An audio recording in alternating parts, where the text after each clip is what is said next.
or welcome back to my channel.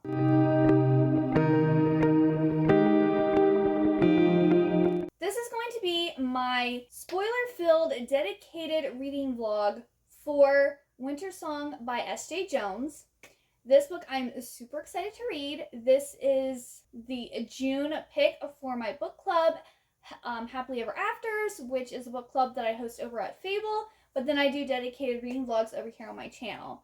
So I'm going to be reading this hopefully in the next couple of days, and I'm just going to be like going over what the book's about, my like theories about what's going to happen, my ratings, anything shocking that I didn't see coming. So this book is about this girl whose sister gets kidnapped by the Goblin King, and I guess he plans to marry her.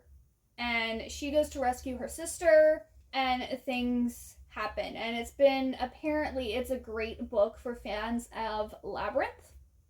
I am a huge Labyrinth fan. I mean, it's basically a David Bowie like music video, but I mean, the atmosphere, the costumes, the characters, it's all great.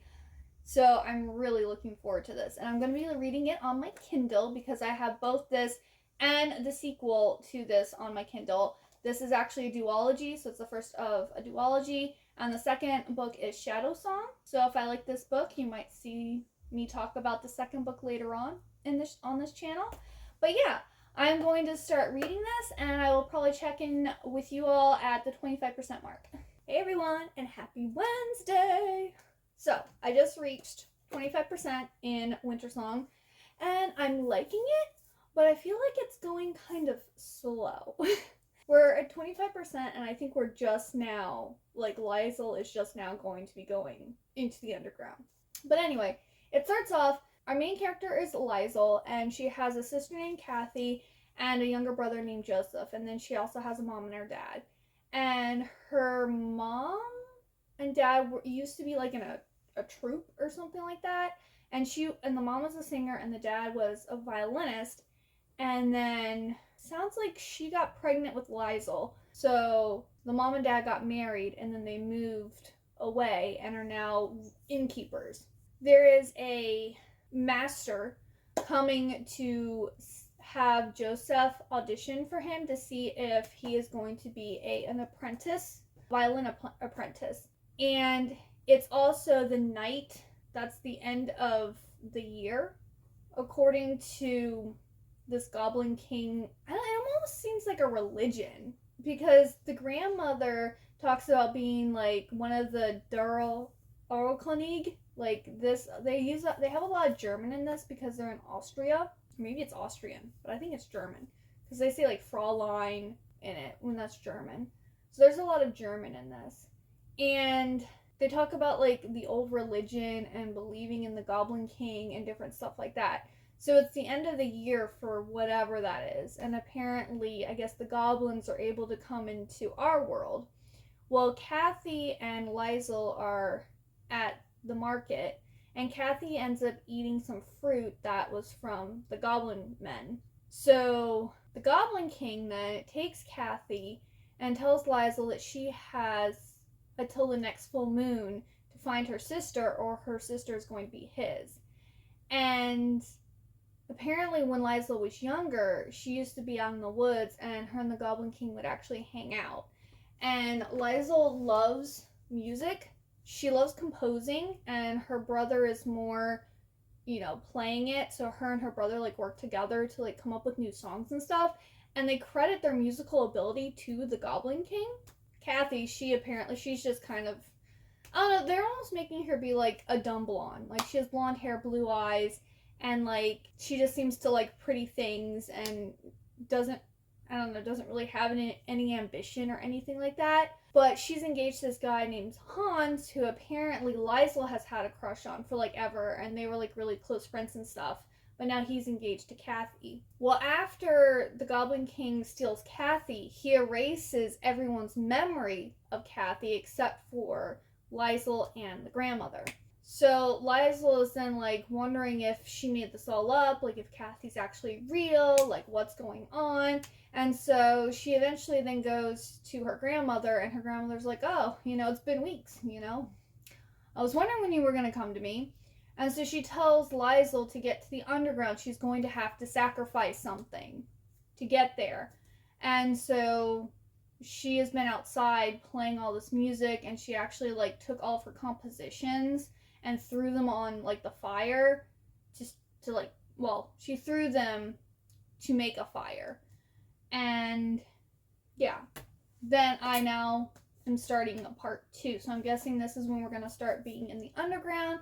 But it just like 25% of the book is basically just getting to know Liesel, and like, I guess it's doing world building and like character setup, but it just felt like really long.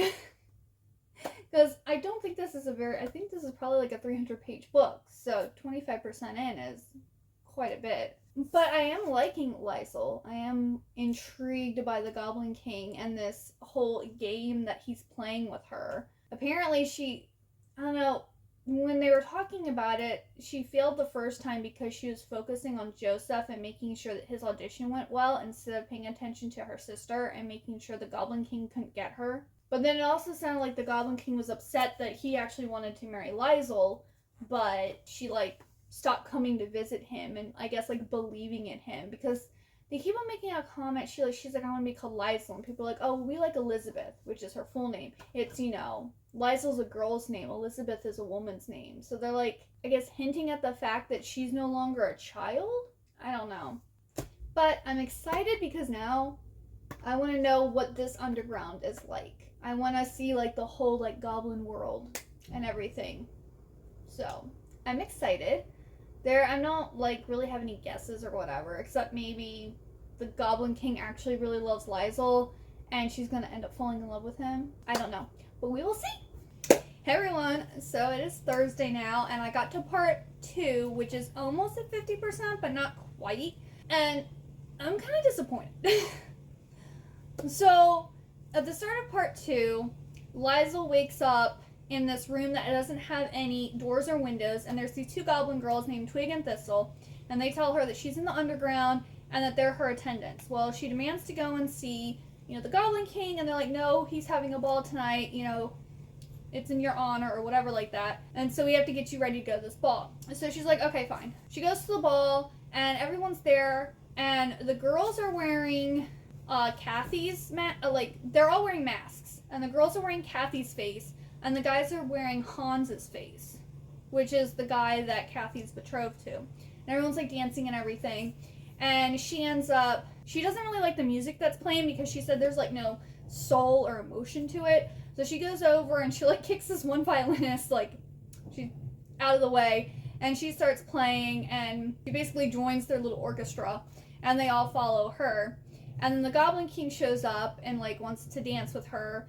And her sister's there, and her sister seems all happy, and like nothing's wrong.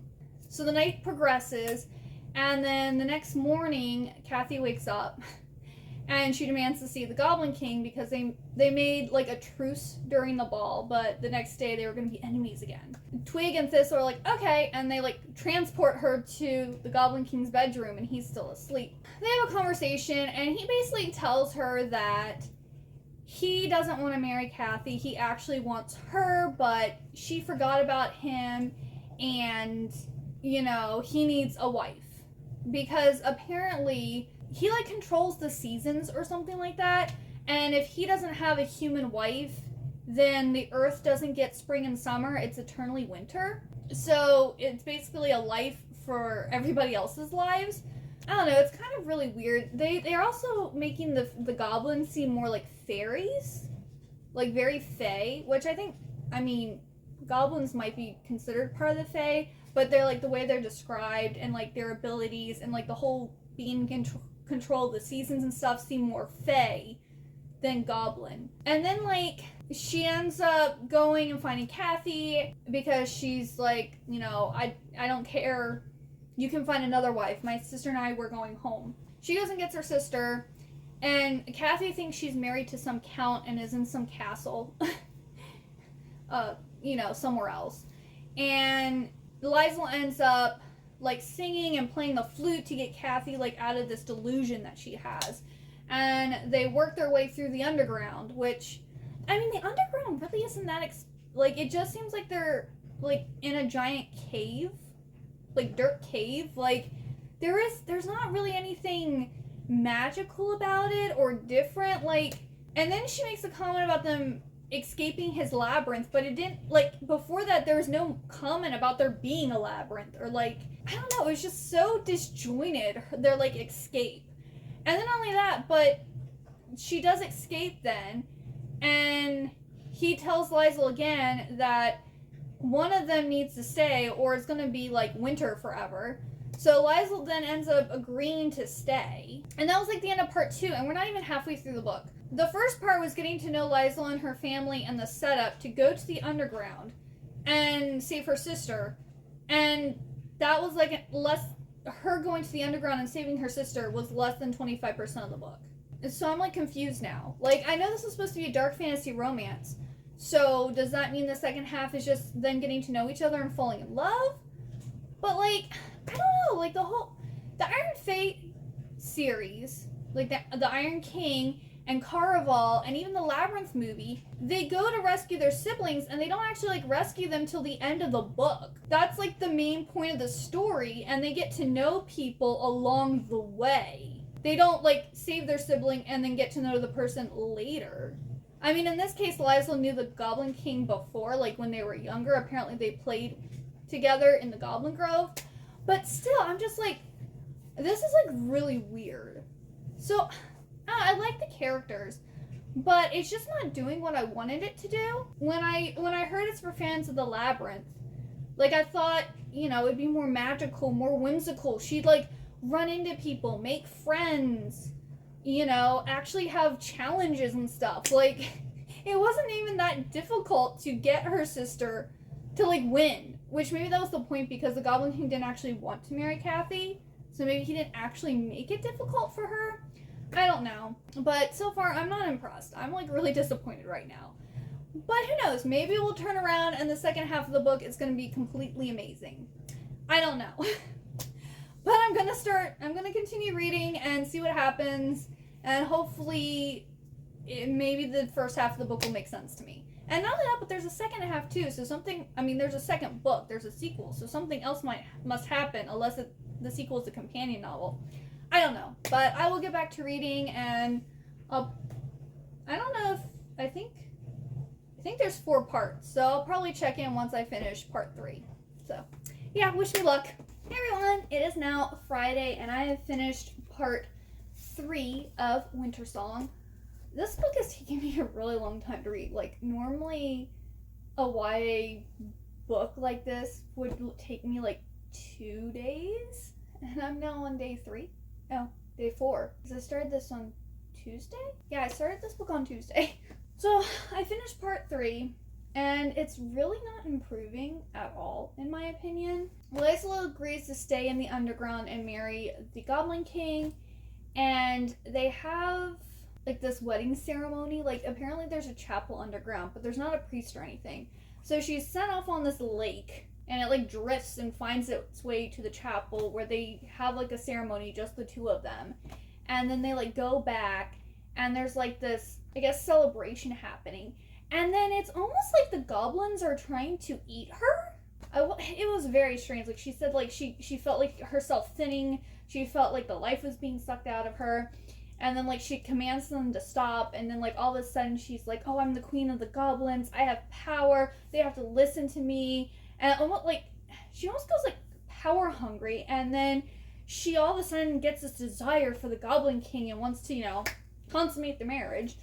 And he's all like, whoa, whoa, whoa, you're not ready for this yet. And she's like, yes, I am.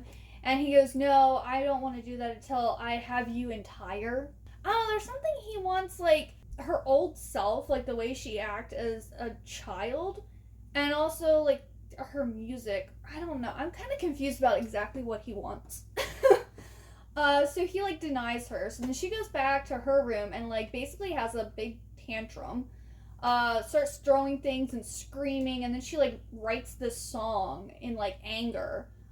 And then I guess they start getting to know each other, and like they have dinner together, and she plays the piano, or he plays the piano or the violin, and she reads, and like, so they are spending their evenings together. but he's still not wanting to be physical with her. Then, I don't know, she starts playing some, like, she starts writing some more, like, write some more music, and she, I don't know, tells him that she's ready and she wants it, and he tells her, no, you're not, and she's like, yes, I am, and one thing leads to another, and they have, you know, sex. And then, I don't know, it was, like, the weirdest sex scene I've ever read in my life.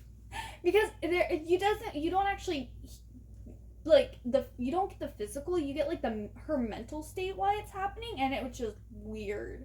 I was so confused, because she was about breaking free and becoming her true self, and her old self being destroyed, and it was weird.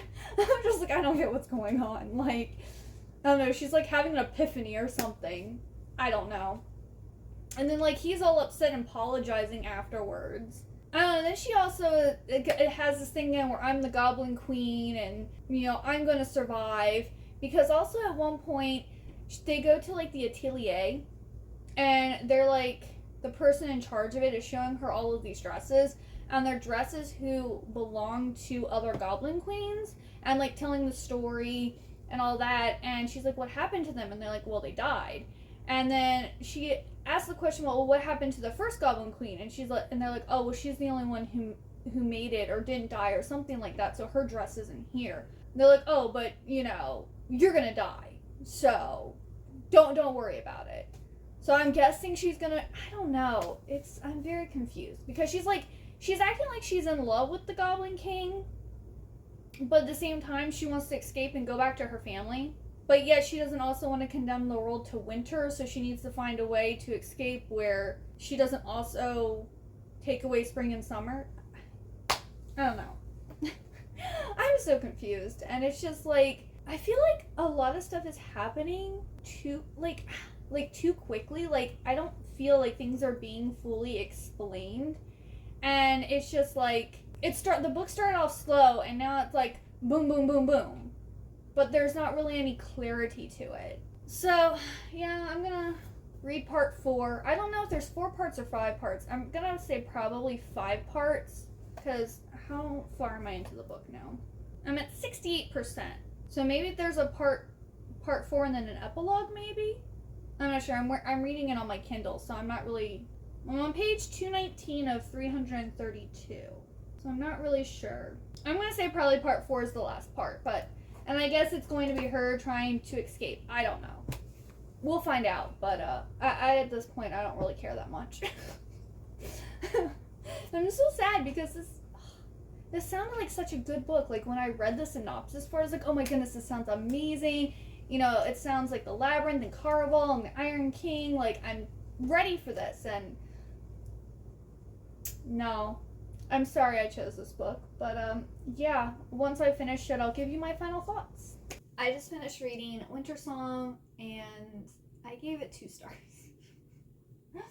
Like, it just wasn't what I wanted at all. So part 4 is basically, well, Liza finds out that her brother is actually a changeling, that her real brother actually died, and because she wished so hard for her brother to live, the goblins put a changeling in his place, and so she has loved and been a sister to a changeling. Well, her and the Earl King, the Goblin King, have, like, they grow closer, and they actually fall in love, and then he decides to actually let her go.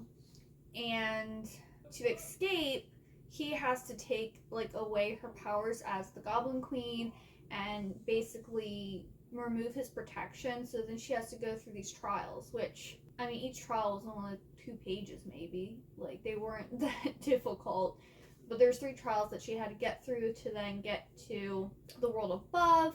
Oh, and also at one point, one of the changelings underground she is befriending, and she asks him if he can take her to the Goblin Grove, because her sister Kathy has been leaving, like, presents and things for her, and he's been bringing them back, so she wants to know if he can take her, you know, back up above. He's like, yeah, sure, whatever. So he takes her, and then she walks out of, like, I guess the space that's in between the underground and, like, our world, and so she crosses that, and it, like, starts sending the world into winter again, and like the changelings apparently were tricking her, because if she left, then that like messed up like their agreement or whatever, and the changelings could get free. But then the Goblin King shows up and he like takes her back underground and everything's fine. But then also she's really trying to get the Goblin King's name and she can't. The Goblin King is immortal and lives forever, but there's also been multiple Goblin Kings. Like the Goblin King gives up his name and like his humanity, but then he can pass it off someone else to like free him of the title. At the end of the book, when she's saying goodbye to him and getting ready to go back to the human world, she asks him if she could find a way to free him, would he go like leave the underground and go and be with her in the human world? And he goes, yes, I'd like follow you anywhere, or something to that effect. And so there is a second book. This is a duology, so I believe the second book is going to be her trying to free him from the title of the Goblin King. So even though I gave this book 2 stars, and it's not really what I was expecting, I think I'm still going to read the second book because I already have it on my Kindle.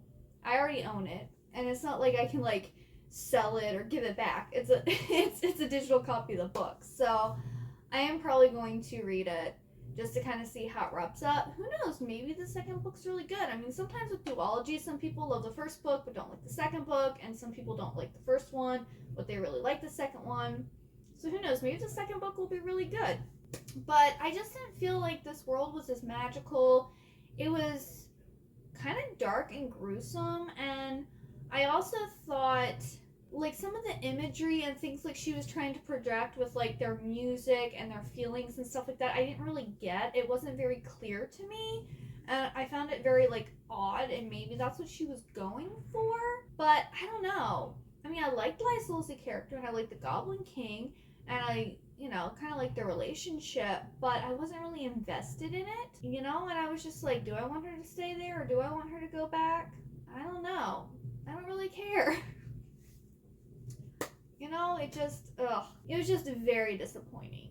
I'm sorry if you read this book and you didn't like it. I had high hopes. I thought this was going to be a 5-star. Clearly, I was wrong. I mean, if you gave it 5 stars, let me know. If you absolutely love this book and you thought it delivered what it claimed it would, let me know down in the description box below, because I'd love to know. Maybe I just wasn't in the mood for it. I don't know. Sometimes that happens. Sometimes if you read a book and you're not in the mood for it, or it's not your time to read it, it's not going to hit you the same as at another time in your life or another mood. But yeah, if you did get to the end of this video, please leave me the snow globe emoji if there is one. I think there is one. I'm pretty sure there's a snow globe. Leave me the snow globe emoji. And yeah, I really hope you enjoyed this video. I hope if you did read this book, you did actually really enjoy it. And I hope you have a wonderful day or night, and I hope to see you next time. Bye-bye!